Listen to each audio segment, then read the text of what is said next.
अच्छा जी, अब रिवीजन वाला पोर्शन स्टार्ट करते हैं। अल्लाह का यूनिवर्सिटी अब कल कर ली यार, कैश लो कर करके बोर हो जाता है बंदा। कुछ और कर लें ज़रा, आइए सेट कर लें। ये चांद पेंट्स ओपन कर लें ज़रा। पास पेपर 2 है, पेज 394, बुक्स का पेज 394, वॉल्यूम 1 है।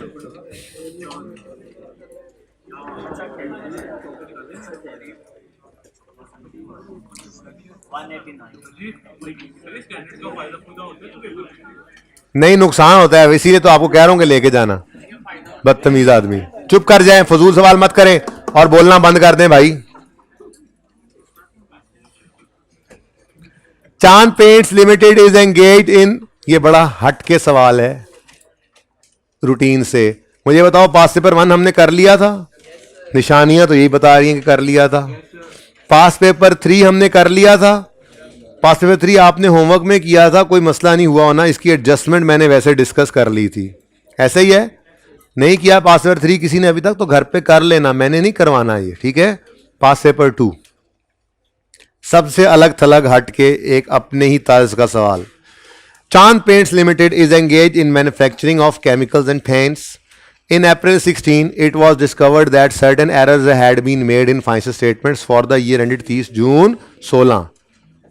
The errors were corrected in 30 June 15 के errors थे, were corrected in 30 June 16. बेटा बातें बंद कर दें प्लीज, आप लोग भी क्लास में ही हैं। मैंने कहा बस कर दें तो बस कर दें, या क्लास से बाहर चले जाएं। क्लास में अगर नहीं है वो बात आप पे एप्लीकेबल नहीं होती, अगर फीमेल स्टूडेंट्स पे तो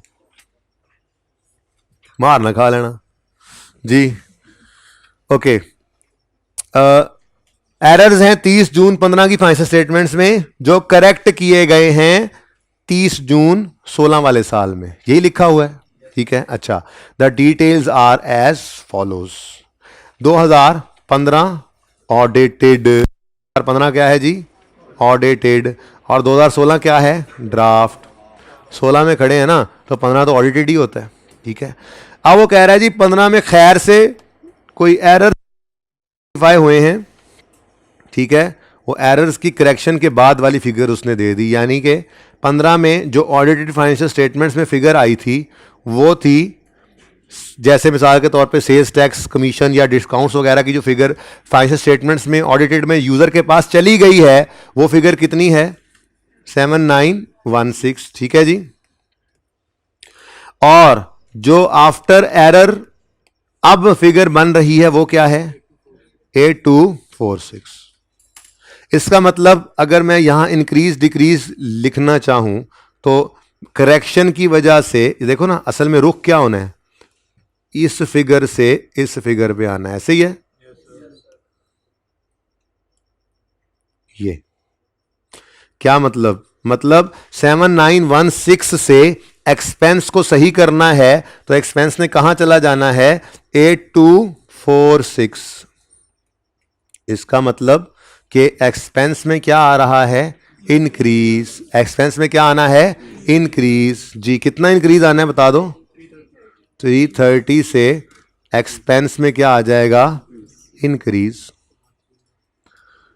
फिर कॉस्ट ऑफ सेल भी एक्सपेंस है, 44,633 से 44,606 पर चला गया कॉस्ट ऑफ सेल, तो क्या हो गया एक्सपेंस, कितने से डिक्रीज हुआ, 27 से एक्सपेंस क्या हो गया, डिक्रीज। भाई बात समझ आई है। ऑडिटेड फाइनेंशियल स्टेटमेंट्स की फिगर्स ये गिवन हैं जो यूजर के पास जा चुकी हैं, लेकिन वो कह रहा है कि 15 की फाइनेंशियल स्टेटमेंट्स में कुछ एरर्स डिस्कवर हुए हैं। इन April 16 it was discovered that certain errors have been made in financial statements for the year 30 जून 15।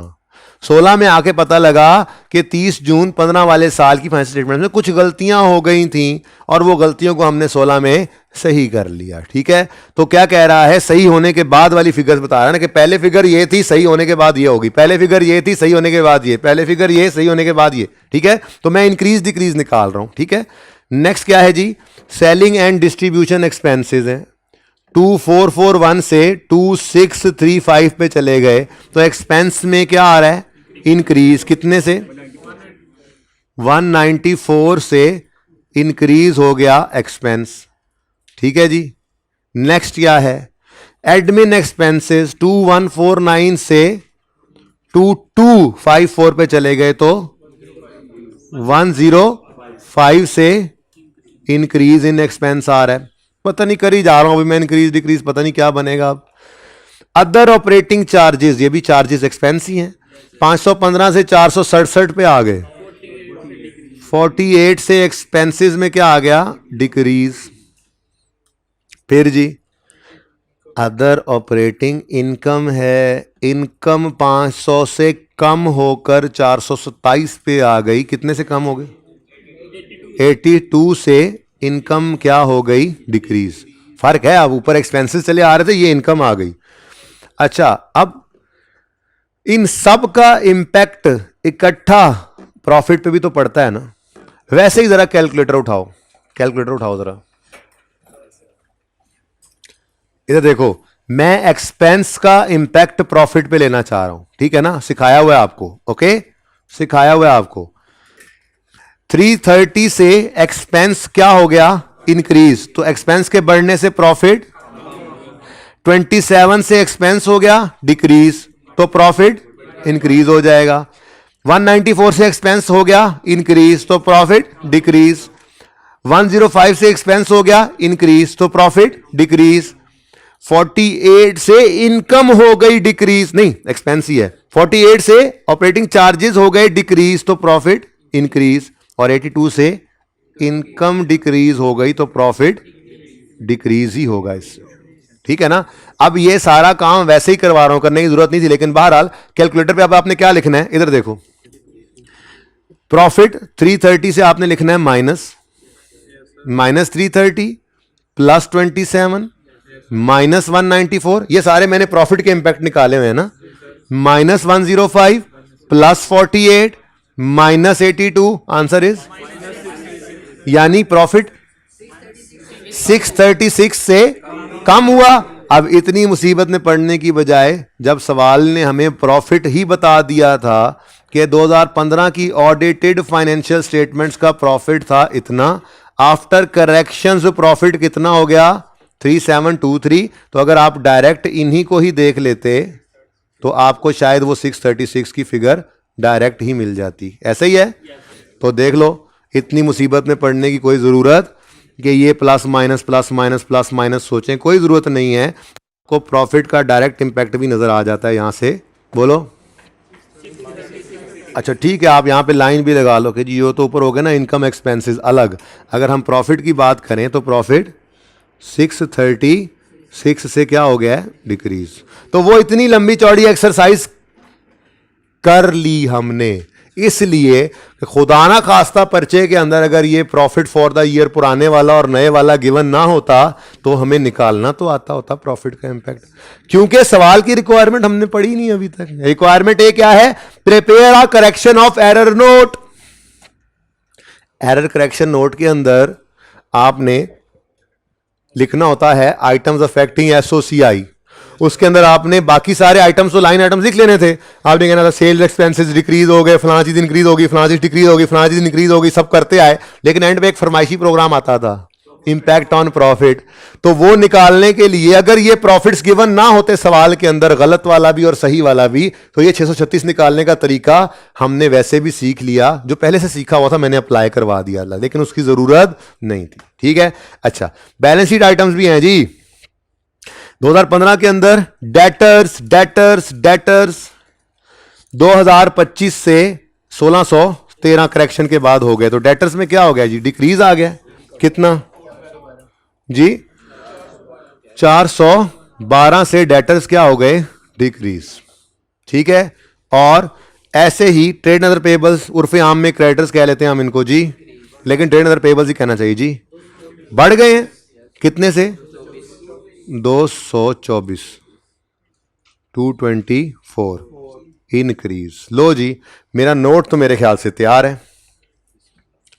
देखो उसके बाद वो क्या कह रहा है, वो कह रहा है शेयर कैपिटल और अनअप्रोप्रिएट प्रॉफिट इतना है और इतना है, डिटेल्स ऑफ डिविडेंड इतना है और इतना है। ये कोई भी एरर करेक्शन नोट में आने वाली आइटम नहीं है। वो शायद रिक्वायरमेंट बी के लिए उसने दिया हुआ है, जहां पे उसने स्टेटमेंट ऑफ इक्विटी मांगी हुई थी। ठीक है, ये सवाल साथ साथ नोट नहीं कर रहे, मुझे पता है आप लोग करना भी नहीं है। ये तो आपने आज करना है हिम्मत करके। जरा होमवर्क शोमवर्क ज्यादा है आजकल, थोड़ी हिम्मत करते रहना है, ठीक है ना, थोड़ी हिम्मत करते रहना है। ये आखिरी 20-21 लेक्चर जितने भी बन रहे हैं ना 6-7 तारीख तक, संडेज इंक्लूड भी कर लूँ तो, ये आखिरी 20-21 लेक्चर जो हैं इनमें भूल जाओ कोई और काम भी है, भूल जाओ। ये बड़ा अच्छा वक्त आपका यूटिलाइज हो जाएगा। एक तो वो टॉपिक हैं जो रनिंग में चल रहे हैं, वो तो बचा ही कुछ नहीं है, वो मैंने खामखा प्रोलॉन्ग कर दिए हैं ताकि रोज रिवीजन चलती रहे पिछले की। और ये एनपीओ का टॉपिक अगर 6 दिन में होता है तो हम 8 दिन लगा लें। रेशो का टॉपिक अगर मैं 3 से 4 दिन में करवाता हूं तो 5-6 दिन में करवाऊं। ईपीएस का टॉपिक अगर 4 से 5 दिन में होता है तो 6-7 दिन में हो, ताकि ये जरा एक्सटेंड हो जाए 1-2 दिन हर टॉपिक, ताकि थोड़ा टाइम ज्यादा मिल जाए ना, उसमें जरा ज्यादा फायदा हो जाता है। लेकिन साथ साथ रिवीजन रोज की रोज हो, तो थोड़ी सी हिम्मत करनी है। मैं आज तक पूरे सेशन में आपको यही कहता आया कि आप 1.5 घंटा रोज पढ़ लें, ठीक है, रोज 1.5 घंटा। आप जरा पोस्ट वाले थे तो जरा 1.5 की बजाय 2 घंटे पढ़ लेते थे, तो पहले से ही एफर्ट करते आए। तो आखिरी 20-21 दिन है, आप थोड़ी सी एफर्ट बढ़ा दें। आप तकरीबन रोजाना 2 से 2.5 घंटे क्लास के अलावा जाके घर पढ़ेंगे अकाउंटिंग, ऐसे ही बाकी सारी चीजें भी, तो इंशाल्लाह ये मैनेज होता रहेगा, कोई मसला नहीं है, ठीक है ना। बाकी ये रिवीजन है, यूट्यूब पे भी अवेलेबल रहेंगे। इन केस खुदा ना खास्ता, इन वर्स्ट केस सिनेरियो आपसे ये किसी वजह से नहीं हो पाता आज सवाल, किसी वजह से, वैसे तो मुमकिन नहीं है, इंशाल्लाह आप कर दोगे आज, मुझे पता है। In case, in worst scenario, in worst case scenario, अगर आपसे ये सवाल आज नहीं भी होता तो कल कर सकते हो, आपको इतना मसला नहीं है। लेकिन ऐसे बच्चे बहुत कम होंगे, ठीक है, सब बच्चे तो वही होंगे इंशाल्लाह जो कल की क्लास में आने से पहले पहले ये सवाल करके आएंगे। ये जल्दी हो जाएगा सवाल इंशाल्लाह। अगस्त में जो छोड़ेगा वो फिर अपनी जिम्मेदारी पे छोड़ेगा इन चीजों को, ठीक है। तो ये 20 दिन लगा दो जान पूरी अपनी, ठीक है, बहुत फायदा होगा इंशाल्लाह। ओके अच्छा जी, नोट बनने लगा है जी। दिल तो नहीं कर रहा कि नोट बनाऊं, बारह तो थोड़ी सी बात कर लेते हैं ऐसे ही जरा। चांद paints notes to the financial statements. कोई भी साथ साथ नोट नहीं करेगा, ना ही को फोटो बनाएगा, खबरदार। फॉर द ईयर एंडेड 30 जून 2016। अब नोट्स के अंदर उसने कौन सा नोट मांगा है? Error correction note. आज तुम नंबर बता दो, तुम्हारी मर्जी का नंबर लिखेंगे हम। एनकू बोलो, तुम नहीं, पिछले वाले को कह रहा हूं। हाँ 5, इतना छोटा number. Error correction note.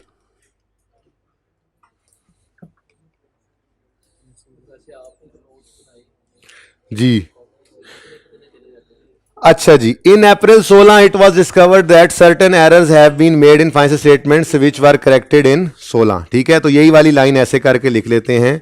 In April 16 it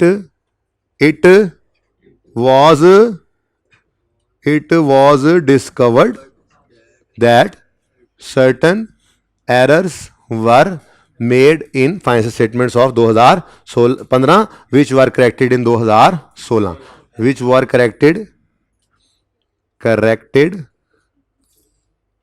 in 2016। लो वही पूरी लाइन लिख ली मैंने, ठीक है।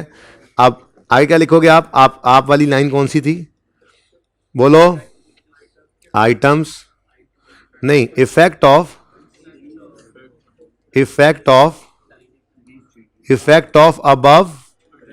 Above change in policy. हाँ, above correction, the effect of above correction on relevant, जरा रिवीजन चल रही है, लाइन आइटम्स। इससे जरा फायदा ये होगा ना कि हम जो पिछले टॉपिक्स पढ़ आए हैं ना वो भी अब रिवाइज होते चले जाएंगे, ठीक है। तो effect of above corrections on relevant line items of financial statements are as follows, ठीक है जी। तो सबसे पहले क्या लिखोगे जी? आइटम्स अफेक्टिंग, SOCI पर्चे में ना लिखाना खुदारा, स्टेटमेंट ऑफ कंप्रीहेंसिव इनकम। कौन से साल में खड़े हैं? 16 में। तो फिर 30 जून 2016 और 30 जून 2015 बनाएंगे, ऐसे ही है जी। 16 नहीं बनाएंगे, खुदारा भूलना नहीं है। पॉलिसी चेंज हो तो करंट ईयर को भी नोट में प्रेजेंट करना है, पॉलिसी चेंज ना हो तो करंट ईयर को प्रेजेंट नहीं करना, सिर्फ प्रीवियस ईयर। 1 साल की इनकम स्टेटमेंट और 2 साल की बैलेंस शीट नोट में नजर आनी चाहिए। ओके, ठीक है। तो 1 मिनट, जरा इसको जरा जरा थोड़ा सा नेड़े कर लें, ठीक है। ओके,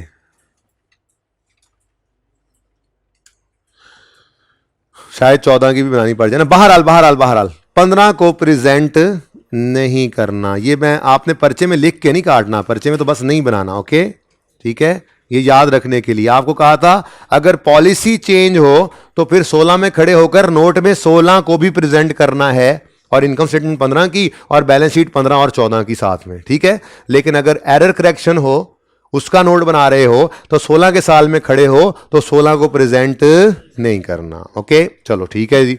अब भाई ये एक लंबी लिस्ट है, ये अब घर पे आप बनाओगे। आप कैसे लिखोगे?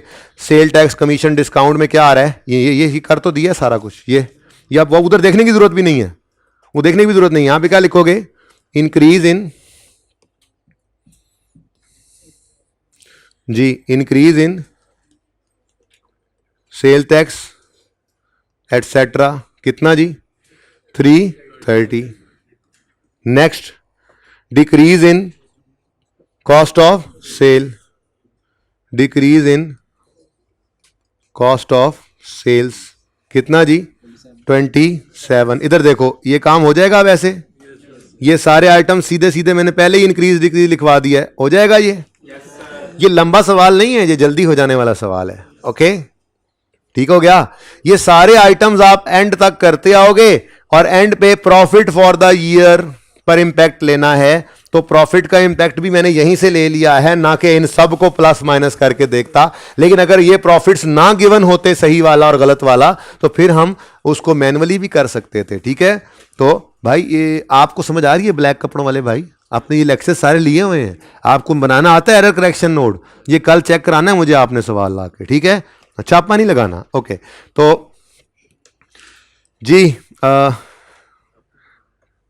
प्रॉफिट फॉर द ईयर क्या हो गया? 15 का प्रॉफिट क्या हो गया जी? 636 से डिक्रीज हो गया, तो डिक्रीज इन प्रॉफिट कितना जी? 636, ठीक है जी। ये नोट का हिस्सा, बाकी बीच में मैंने डंडी मार दिया थोड़ी सी, पूरे कर लेने हैं आपने, ठीक है। ऐसे ही असल में ना मैं चाह रहा हूं मैं रिटेन अर्निंग्स का इंपैक्ट निकालूं। पहली बार ऐसा हो रहा है कि एक एसेट और एक लायबिलिटी दोनों आ रहे हैं, वरना जितने सवाल भी हमने किए थे ना उसमें, हालांकि मैं अकाउंटिंग इक्वेशन वाली अप्रोच लेके जाता था, लेकिन सिर्फ एसेट पड़ा होता था तो मजा नहीं था आता। तो इसलिए मैं जरा, हाँ, चास नहीं थी आती भाई को जी। तो आइटम्स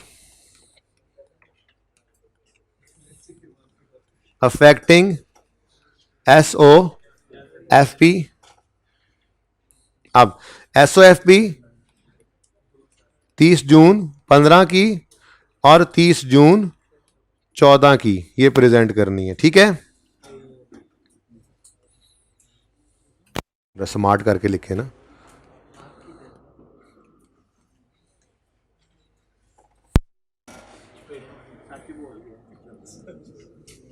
आप सच पे क्या सजा दूं? हाँ, आप सच पे क्या सजा दूं हैं? नहीं, अब सच पे भी कोई सजा होती है, सच पे तो कोई सजा नहीं ना होती। अच्छा, चुप कर जाओ यार। ये देखो भाई, items affecting SOFP, trade and other receivables 412 से क्या हो गए? Decrease. Decrease in trade and other receivables यानी एसेट्स, कितना जी? 412। 14 के साल का डाटा गिवन है? गिवन है? नहीं गिवन, गिवन होता तो बना लेते, पर गिवन नहीं है। नेक्स्ट है जी, increase in trade and other payables. तो increase in trade and other payables जी, बोले 224। और फरमाइशी प्रोग्राम क्या होता है जी? Retained earnings. और रिटेन्ड अर्निंग्स के लिए जो आपको तरीकाकार सिखाया था, ओए हुए वो कलर ही कोई नहीं, अच्छा ये पड़ा है, चलो ये वाला कर लेते हैं जी। एसेट इक्वल होते हैं कैपिटल प्लस लायबिलिटीज के, इक्विटी प्लस लायबिलिटी के, और अगर इक्विटी को इस तरफ ले आए तो एसेट माइनस लायबिलिटी बन जाता है। अब एसेट्स में क्या हो रहा है? 412 का डिक्रीज, तो माइनस 412। बड़े ध्यान से देखें, ये पहली बार हो रहा है, ये पहली बार ऐसा हो रहा है हमारे किसी सवाल के अंदर, ठीक है जी। तो एसेट में 412 का क्या आ गया? डिक्रीज, तो माइनस 412। और लायबिलिटी में 224 का क्या आ गया? इंक्रीज, तो प्लस 224 बनना था, लेकिन प्लस और माइनस आपस में मल्टीप्लाई होंगे तो क्या बन जाएगा? माइनस। ये पहली बार हुआ ना, मैं लिखा रहा हूं, तो माइनस 224। तो आंसर क्या आ गया? 626 36 636 से डिक्रीज हो गई रिटेन्ड अर्निंग्स, ठीक है। तो डिक्रीज इन रिटेन्ड अर्निंग्स 636 से, ठीक है जी।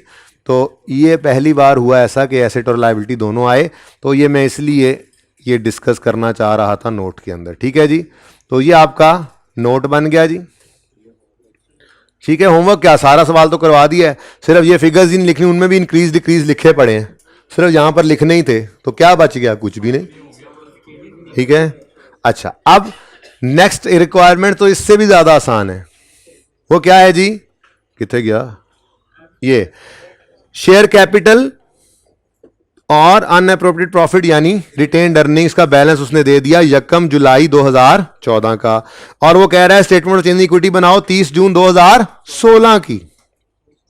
पहली बात, तरीका है वारदात। Statement of changes in equity उसने मांगी है 30 जून 2016 की। तो आपको मैंने बताया था कि आपने क्या करना है, आपने लिखा करना है ओपनिंग, फिर क्लोजिंग और क्लोजिंग।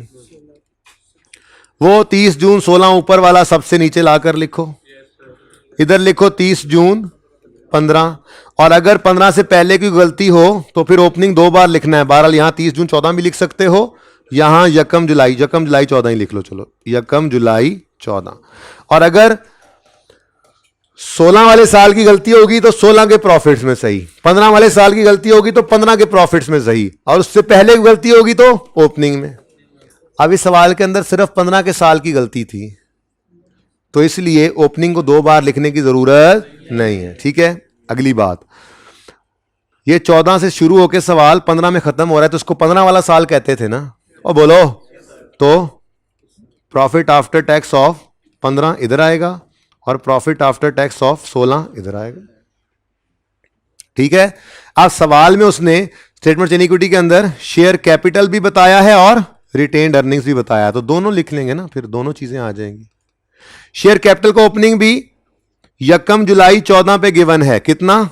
10400, और रिटेन्ड अर्निंग्स का 19089, तो ये ओपनिंग सवाल में गिवन थे 10400। कौन कौन साथ नोट कर रहे हैं? शर्म आनी चाहिए जो साथ साथ नोट कर रहे हैं। घर पे करना है ये सवाल खुद, ताकि प्रैक्टिस हो, थोड़ी सी डिस्कशन हो गई, ज़हन में बातें आ गई, अब जाके एक प्रैक्टिस कर लो ना, एक तरह से थोड़ा तो अनसीन का एलिमेंट रहे कि चलो थोड़ी सी बात डिस्कस करके पूरा सवाल हमने कर दिया था, थोड़ी प्रैक्टिस हो जाएगी। यहां से नकल करके चले जाओगे तो फायदा क्या होगा जी? 10,400 और 1989। Next, profit after tax of 15 4359 लेंगे ना, ये तो गलत वाला है, करेक्शंस के बाद सही वाला है 3723। अब अगर ये 3723 ना दिया होता तो जो आपको सिखाया हुआ है काम वो आप करते, आप यहां पे पकड़ते गलत वाले को, इसमें प्लस माइनस एडजस्टमेंट्स करते और सही वाला प्रॉफिट लिख लेते। लेकिन ऐसी मुसीबत में ये सिर्फ बताया कि मुश्किल सवाल, ऐसा भी हो सकता है कोई जिसके अंदर वो ऐसा काम करवा ले आपसे, लेकिन ऐसा कुछ करने की जरूरत क्यों नहीं पड़ी, क्योंकि उसने सही करके प्रॉफिट की फिगर दे दी। हाँ, वो अलग बात है कि आपको यहां पर रीस्टेटेड लिखना पड़ जाना है। रीस्टेटेड क्यों लिखना पड़ रहा है? क्यों लिखना पड़ रहा है रीस्टेटेड? ऑडिटेड फाइनेंशियल स्टेटमेंट में 4359 गया हुआ यूजर के पास और वो तलवार निकाल के चल पड़ेगा अगर आपने यहां रीस्टेटेड ना लिखा तो। 3723। हाँ बानो, देखो इधर बानो, तुम आ गई वहीं पे बस।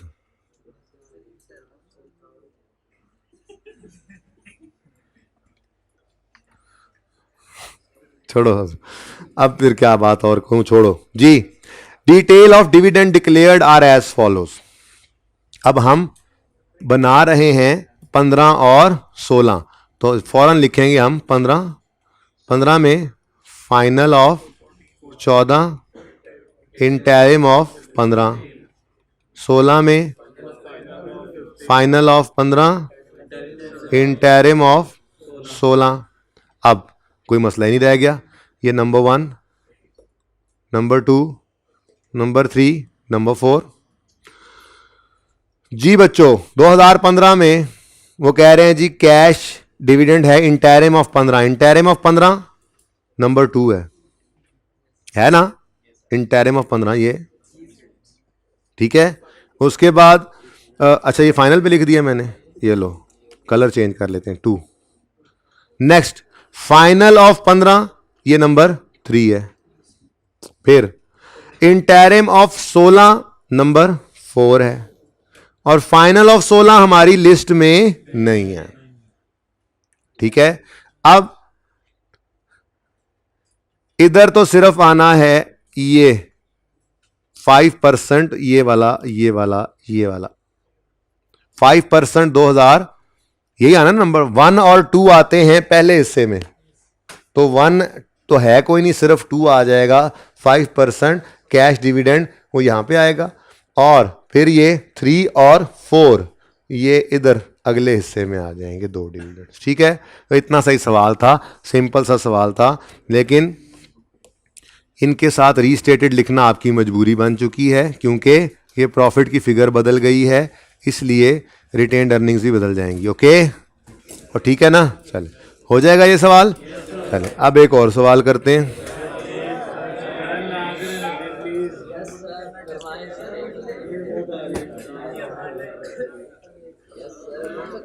Marvellous engineering limited, marvellous engineering नहीं है, मार्वलस लिमिटेड है। 5 मिनट हैं अभी, ठीक है।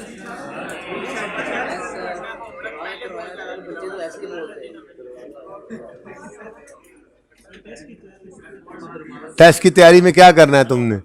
Negotiable instrument, sale of goods act, accounting ही करनी है ना, तैयारी ही करा रहा हूं। अच्छा, ये मार्वलस लिमिटेड वाला सवाल हमने किया है क्लास में? करना तो चाहिए ना। तो फिर आपका होमवर्क क्या बन गया in total?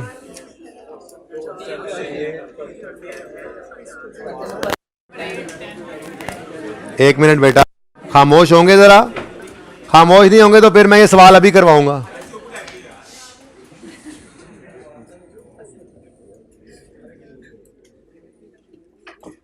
Question bank number 8 Sindh robotics था, नहीं Mardan software.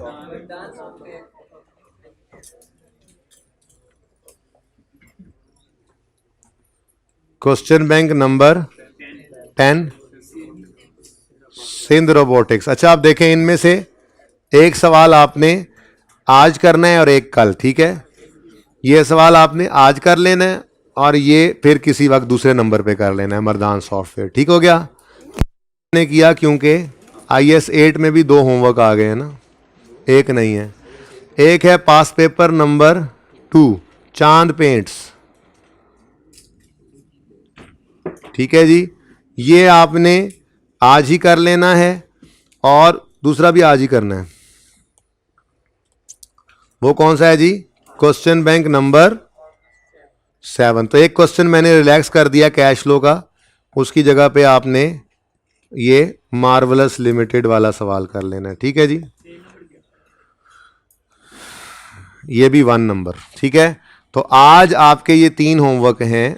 Question bank 10 Sindh robotics, past paper 2 IS 8 का चांद पेंट्स, और क्वेश्चन बैंक 7 मार्वलस लिमिटेड, ये भी IS 8 का पेज नंबर 401 पे है, मार्वलस लिमिटेड। ठीक है जी, ज़िंदगी रही तो कल मिलेंगे।